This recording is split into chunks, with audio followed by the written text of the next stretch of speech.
Inside California's most violent prison, the untold stories of Corcoran's deadliest inmates. Chapter 1. The Empire Builders. Deep in California's Central Valley, where the summer heat shimmers off endless farmland, sits one of America's most notorious correctional facilities. Corcoran State Prison has earned a reputation that makes even hardened criminals take notice. This isn't just another maximum security institution. It's a place where the most dangerous minds in California's criminal underworld have been confined, where gang hierarchies are enforced with brutal efficiency, and where violence isn't an exception but a way of life. The facility has been nicknamed Gladiator School, and for good reason. Among its concrete corridors and reinforced steel doors, Corcoran houses killers, kingpins, and criminals whose stories read like dark fiction. But these aren't characters from a thriller novel. They're real people whose actions have left permanent scars on California's history. From notorious gang leaders who ran criminal empires from their cells to serial killers who evaded justice for decades, the inmates at Corcoran represent the most extreme failures of society and the darkest capabilities of human nature. Danny Roman, the prison kingpin. Perhaps no inmate better exemplifies the reach of organized crime behind bars than Danny Roman, a high-ranking member of the Mexican Mafia who turned his prison cell into a command center. Roman wasn't just serving time, he was running an empire. Despite being locked away in some of California's most secure facilities, including the Supermax Pelican Bay State Prison, Roman maintained iron-fisted control over street gangs throughout the state. His operation was so sophisticated that federal prosecutors launched Operation Roman Empire in 2012, charging more than 24 people with racketeering conspiracy. The investigation revealed an intricate network where Roman, through carefully chosen intermediaries, issued orders that rippled through California's criminal underworld. Gang members on the outside carried out his directives, collecting taxes from drug dealers, extorting vendors, trafficking narcotics, and even committing murder, all orchestrated by a man who hadn't walked free in years. Roman's primary conduits to the outside world were his own family members. His daughter, Vianu Roman, and his son-in-law became the bridge between his prison cell and the streets, translating his commands into action.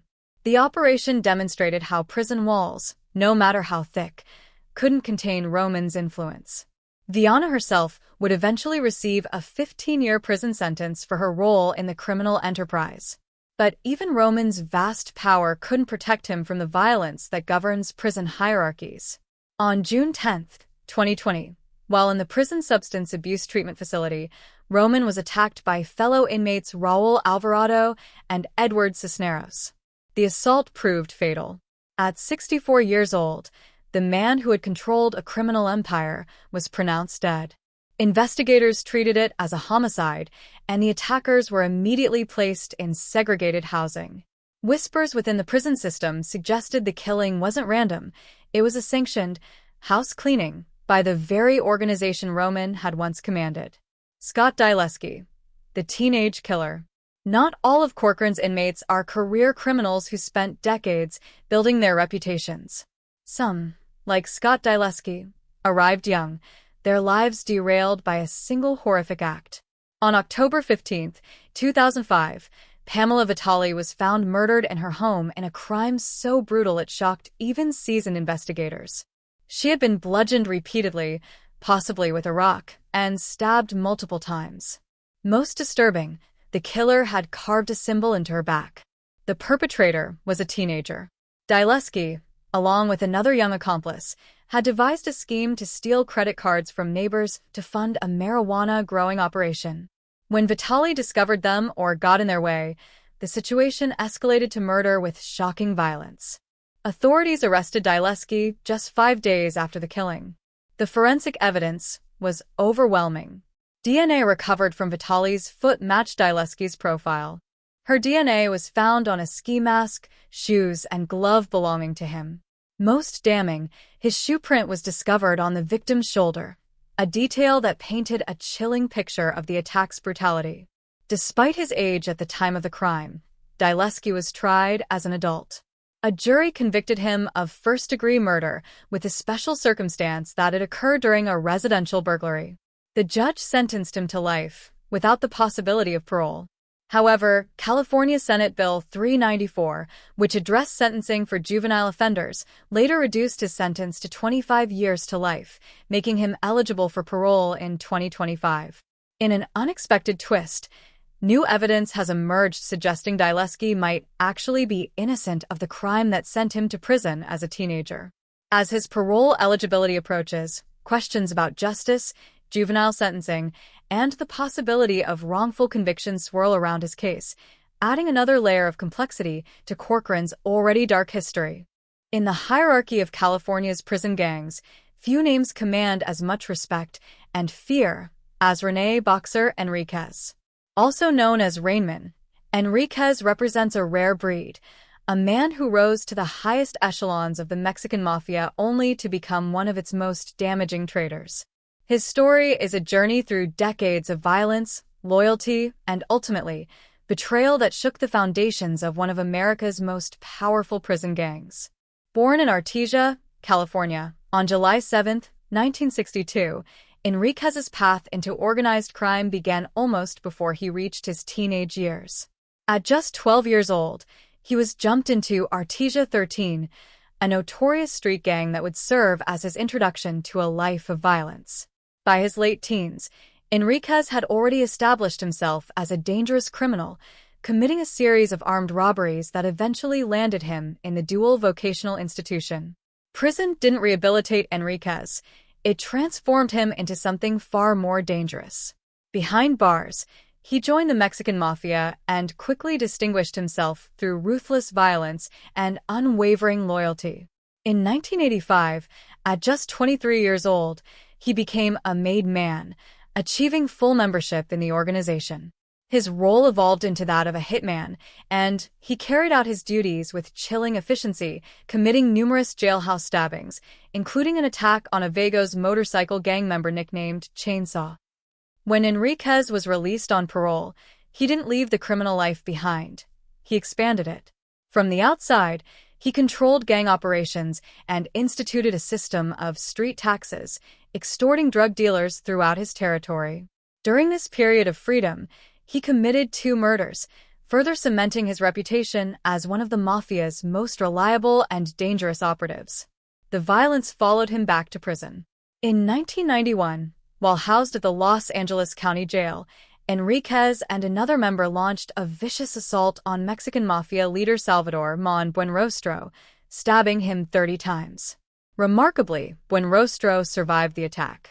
By 1993, Enriquez found himself transferred to Pelican Bay State Prison, confined to the security housing unit where inmates spent 23 hours a day in windowless isolation cells, a punishment reserved for the most dangerous prisoners in the system.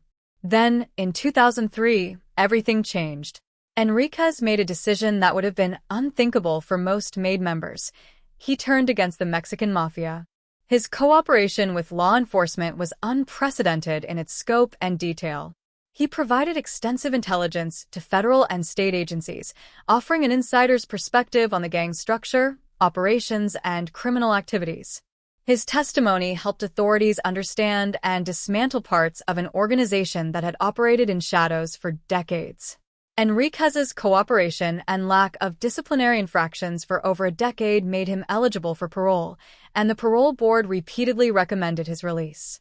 However, the California governor's office has blocked his freedom multiple times. In 2015, Governor Jerry Brown denied his release, stating that Enriquez had only a shallow understanding of his own actions, a determination that has kept him behind bars despite his transformation from enforcer to informant. Robert Galvin, death row behind bars. Some inmates arrive at Corcoran already branded as killers. Robert Galvin's distinction is darker. He earned his death sentence for a murder committed while already serving time at the prison itself. Galvin represents a particularly dangerous category of inmate, someone for whom the consequences of life imprisonment no longer serve as a deterrent. In 2010, while incarcerated at Corcoran for kidnapping for ransom and robbery convictions in Fresno, Galvin attacked his cellmate in what authorities determined was a gang-related dispute. The brutal assault resulted in his cellmate's death, and prosecutors pursued the ultimate penalty. In 2013, Galvin was sentenced to death for the prison murder, joining California's condemned population. For years, Galvin was housed at San Quentin's Adjustment Center on death row, the facility that historically held the state's condemned inmates in isolated conditions. However, California's introduction of a moratorium on the death penalty changed his circumstances dramatically. Though he remains a condemned man, his death sentence still technically in effect, Galvin can now be housed among the general prison population, a situation that presents obvious security concerns given his history of lethal violence behind bars. Should California ever reinstate executions, Galvin would likely be moved back into segregated death row housing. Until then, he exists in a strange legal limbo. Sentenced to die but living among other inmates, his presence a constant reminder that for some prisoners, there are no punishments left to fear. Binh Tai Luke, the Quintuple murder. The case of Binh Tai Luke stands as one of San Francisco's most horrific mass murders, a crime so brutal it shocked a city accustomed to violence. Luke, a Vietnamese refugee who legally immigrated to the United States in 1989, had a criminal history that should have raised red flags long before the massacre that would define his legacy. Law enforcement knew Luke well before March 23, 2012. In 1996, he had been arrested for armed robberies targeting Chinese restaurants. The following year, he was convicted of second-degree robbery and assault with a firearm, serving 8 years in prison. But this previous incarceration clearly failed to rehabilitate him or protect future victims. On that March morning in San Francisco's Ingleside district, 5 members of the Lei family, representing 3 generations of Chinese immigrants, were brutally murdered in their home. Initially, investigators suspected a murder-suicide, but the complexity and savagery of the crime scene quickly ruled out that possibility. The victims had been viciously attacked in what prosecutors would later describe as an orgy of violence. Luke, who worked as a plumber, was a frequent visitor to the Lei household and knew the family well. Prosecutors argued that crippling gambling debts and an eviction notice drove Luke to commit robbery, which escalated to mass murder. On December 11, 2017, after years of legal proceedings, Luke was convicted on charges including 5 counts of first-degree murder, burglary, and attempted robbery.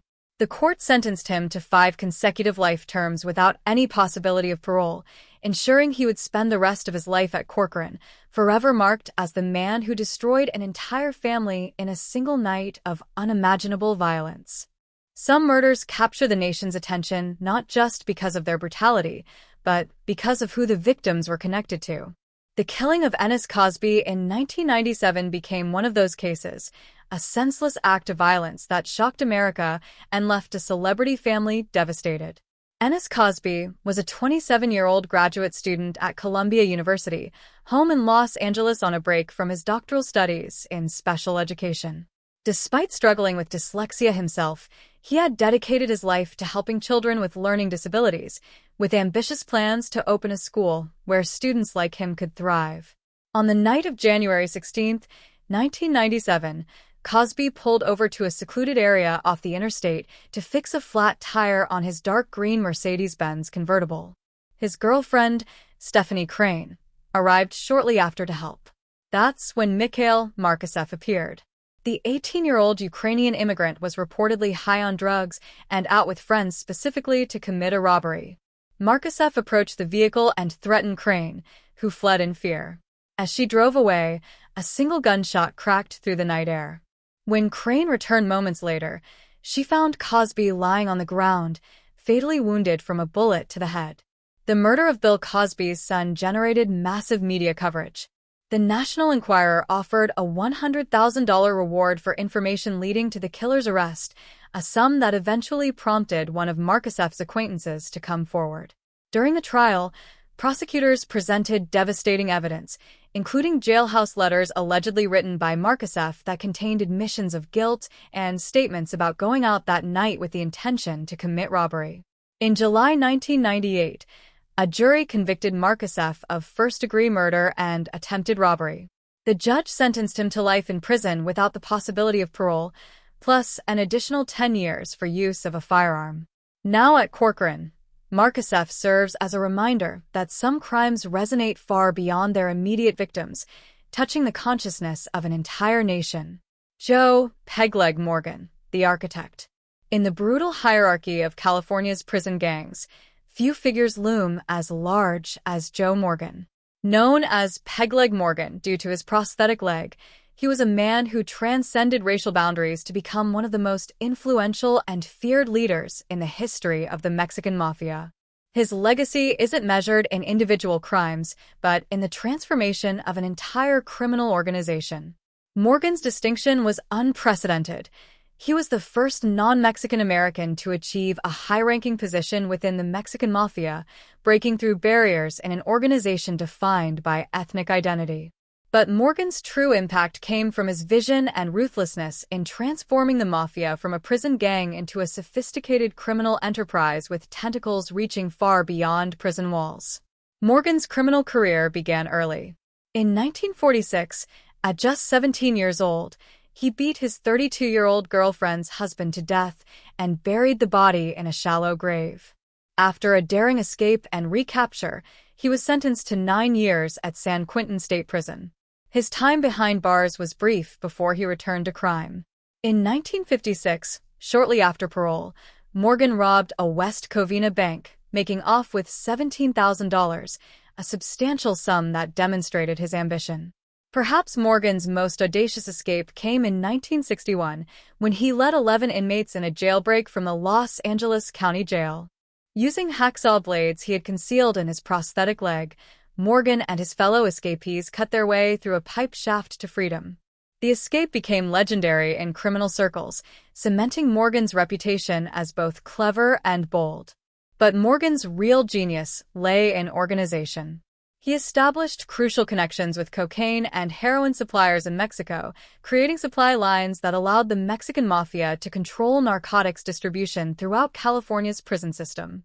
He strategically negotiated alliances with other prison gangs, including an uneasy partnership with the Aryan Brotherhood, united by their mutual rivalry with the Black Guerrilla family.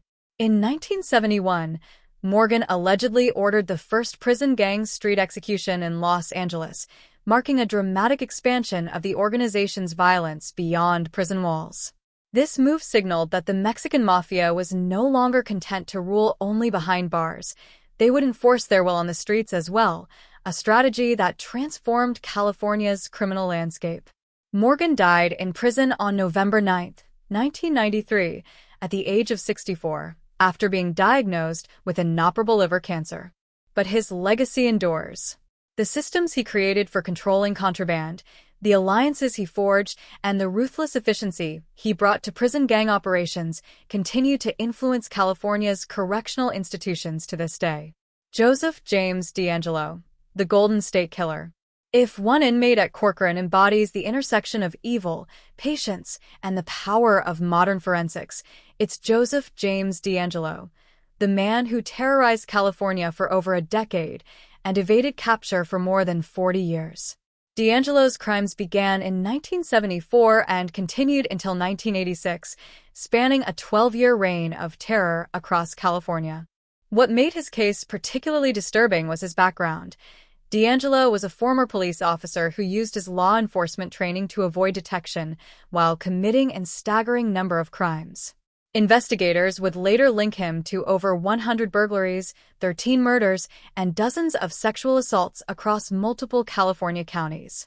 For decades, DeAngelo lived a seemingly normal life while his victims and their families suffered without answers. Investigators worked different cases without realizing they were hunting the same perpetrator. He was known by different names in different jurisdictions: the East Area Rapist, the Original Night Stalker, the Visalia Ransacker. It wasn't until 2013 that true crime author Michelle McNamara coined the name that would finally unite these crimes under one investigation: the Golden State Killer. DeAngelo's capture in 2018 came through groundbreaking use of forensic genealogy. Investigators used DNA evidence from crime scenes and compared it against commercial genealogical databases, identifying distant relatives and building a family tree that eventually led them to DeAngelo. The 72-year-old former cop was arrested at his home, and the revelation of his identity shocked everyone who knew him. To avoid the death penalty, DeAngelo pleaded guilty to 13 counts of first-degree murder and 13 counts of kidnapping.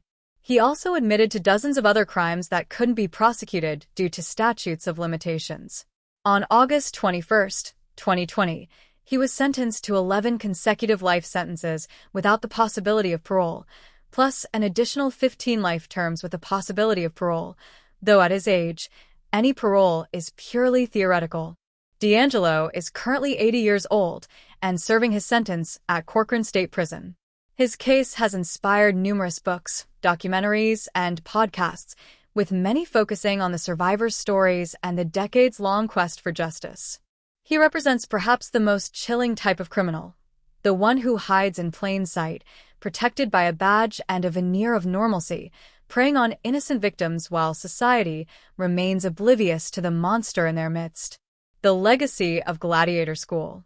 Corcoran State Prison continues to house California's most dangerous criminals, a testament to society's darkest failures and humanity's capacity for violence. From gang leaders who ran empires from behind bars to serial killers who evaded justice for generations, the inmates within its walls represent the extreme end of the criminal spectrum. Their stories serve as grim reminders of the lives destroyed by violence, the families shattered by loss, and the justice system's ongoing struggle to contain those who refuse to be rehabilitated.